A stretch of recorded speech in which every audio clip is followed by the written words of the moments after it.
From the moment the ring set in over the Paramount logo, I teared up and felt the raw emotion and joy of seeing my favorite video game character of all time on the big screen. I couldn't believe after everything this movie has been through, I finally got the pleasure of seeing it.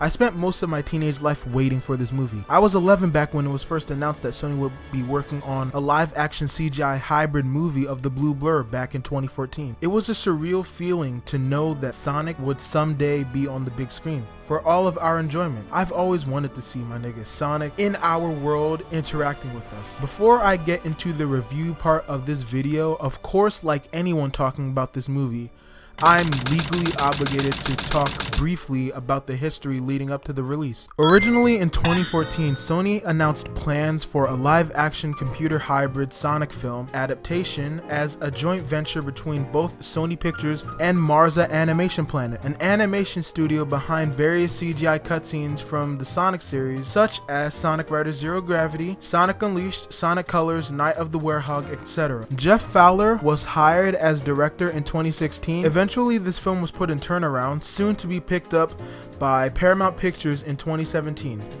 In December of 2018, however, we got a look at the motion poster showcasing a silhouette of what we were originally expecting for his design, with Sonic having a hell of a lot of muscle, and he clearly didn't skip leg day for anything, and what appeared to be an eye bulging out. He's literally got an ass. He's got an ass. What is this? Why is he so fucking thick? Everyone was skeptical of this design, and it wasn't up until early 2019 when we saw Sonic in his full glory and the internet blew up. Meow? Ah, come on. Most Sonic fans hated this thing, and I don't blame them. Like dog, it was barely Sonic. Small eyes and he had teeth, small hands and feet, not wearing actual shoes but instead red Puma trainers and not even having gloves. Hell, even the original creators of Sonic expressed their displeasure with this design. However, not even a full month after this, Jeff Fowler said, nope, we're going back to the drawing board with this one. So they started to redesign Sonic, and the movie was pushed back to Valentine's Day of this year. In November of 2019, around the time when the movie was originally scheduled to come out, we got the second trailer for this movie, and things were certainly looking up for the film's success, with this design being highly received by a pretty big majority of the Sonic community, being extremely positive and highly praising it. The design had many people, myself included, in tears at the fact that they really captured our Blue Boy perfectly. The movie released at the time of me scripting this roughly a week ago, and it grossed over 137 million globally, even beating out Detective Pikachu and set record for the biggest opening weekend by a video game based movie in the US and Canada. The plot follows Sonic as he has to leave his home planet because a tribe of Echidna sought his power. His guardian, Longclaw the Owl, encouraged Sonic to hide his power, but like any kid his age, he did the exact opposite of what he was told. So now they were getting jumped by Echidna. Before the Echidna could catch up with them, however, she throws out a ring which leads to Earth and tells Sonic to stay hidden, and if he gets found out, use one of the rings to go to another planet. And that concludes the first 3 minutes of the movie. Sonic throughout his life had lived in the shadows of conveniently named Green Hills, Montana, spying on the townsfolk, eventually learning of the customs of Earth and such. However, he longs for friends since he's lonely, but the fact of the matter is that he has to stay hidden so he isn't found out. He ends up witnessing a baseball game, and after nightfall, ends up using the baseball gear to essentially play baseball with himself. He got so caught up in the game that he thought he was playing with real people and eventually realized that it was just himself.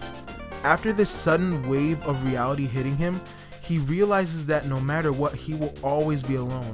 Upset and frustrated, he runs multiple laps around the baseball field. So much so that he ends up causing an electromagnetic pulse that knocks out power in the entire Pacific Northwest. He even knocks out a satellite in space. Dr. Robotnik is then recruited by the military to find out what the source of this outage was, and Sonic, realizing that Earth isn't safe anymore, sort of hurries his ass to escape, eventually going into Tom's shed to use one of his rings without fail to go to the Mushroom Planet, to which, in the beginning of the movie, he says he hates mushrooms. Tom, hearing the noise that Sonic's making, pulls up with a tranq gun to go scare off the raccoons that he thinks is actually causing the mischief. To which, he discovers Sonic, accidentally shoots him with a tranquilizer dart, then Sonic drops the ring and opens a portal to San Francisco, drops his whole bag of rings through the ring onto the Transamerica Pyramid, essentially kickstarting the events to follow.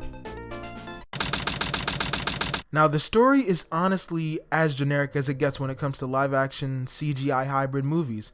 However, to me at least, its plot is like a breath of fresh air to the genre. Example being how Black Clover uses shonen tropes, but makes them feel like a breath of fresh air to the viewers. This movie puts its own Sonic spin on it. My favorite part being how Sonic isn't exactly a fish out of water. He already knew and had prior knowledge of the customs on Earth and such.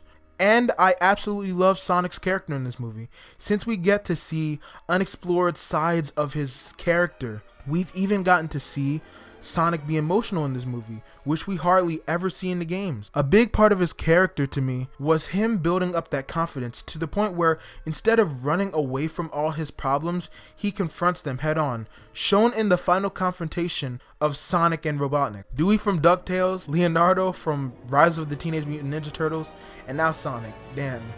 This is really Ben Schwartz's third blue character now that I think about it.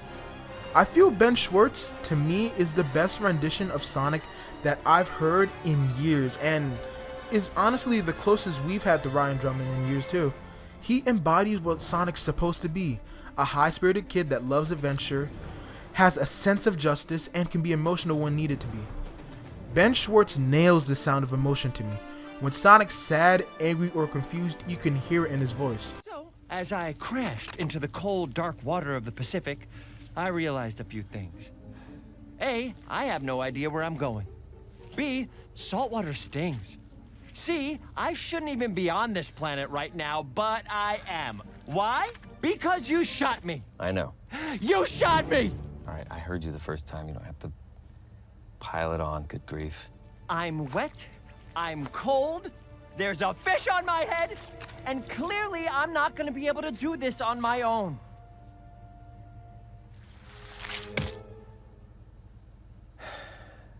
All right, get in the truck. Really? You're gonna help me? I guess it is a little bit my fault that all this is happening to you. Not a little bit, entirely. It is entirely your Okay, fault. it's entirely my fault. Are you coming? Yes.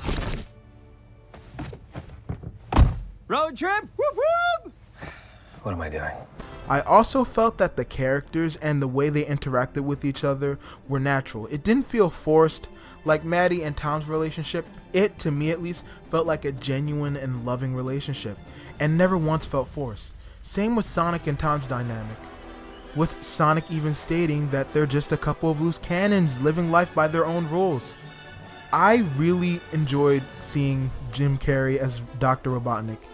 I've seen most people say he's like an evil Ace Ventura, though I still haven't seen that movie, to be honest with y'all. What I can compare him to is probably The Grinch, since I grew up with that movie, and his wacky and zany performance really sold the show for me, especially his relationship with Agent Stone, which is sort of like the Snively of this movie, Robotnik's lackey of sorts. To me, he felt like a mix of Orbot and Cubot, but I don't know. Something I really loved was his progression and like fall into madness, to where by the end of the film he was rocking the full egg stash and got huskier, since he had to survive off of only mushrooms for whatever time he spent on the mushroom planet. Are you in charge here? Yes, I am. Wrong. I'm in charge. Is Me. Major I'm in charge. You've never seen anything like this before. It says on the top banana, in a world full of hungry little monkeys. Allow me to clarify. In a sequentially ranked hierarchy based on level of critical importance, the disparity between us is too vast to quantify. Agent Stone? The doctor thinks you're basic. I'm initiating a sweep sequence. 10 miles in every direction should suffice. Is he still looking at me funny? Yes, he is. Tell him to stop or I'll pull up his search history. I really liked the CG and video effects used in this movie.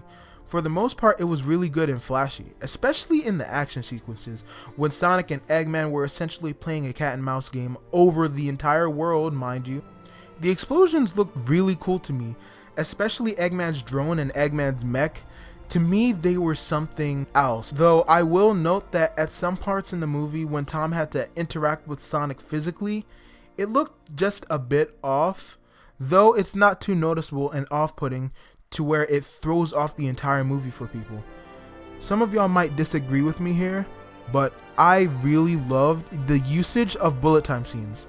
And what I mean by that is the moments where everything looked slowed down to Sonic, to which they're most commonly referred to as the Quicksilver scenes. I really like them, and they showcase Sonic's speed in a really good way, though my main issue with them is the fact that with an ability like that, it takes away any form of danger or threat that Robotnik may have posed. Though I will note that with the quill that he had in his possession, even he was able to break into Sonic's bullet time ability. Junkie XL did a fantastic job on this movie's score, with it not only having that epic feeling that it needs to have, but also being able to have a nice somber or intimidating tone to the track, with there even being a little Easter egg in the music track. Welcome to Green Hills, for example.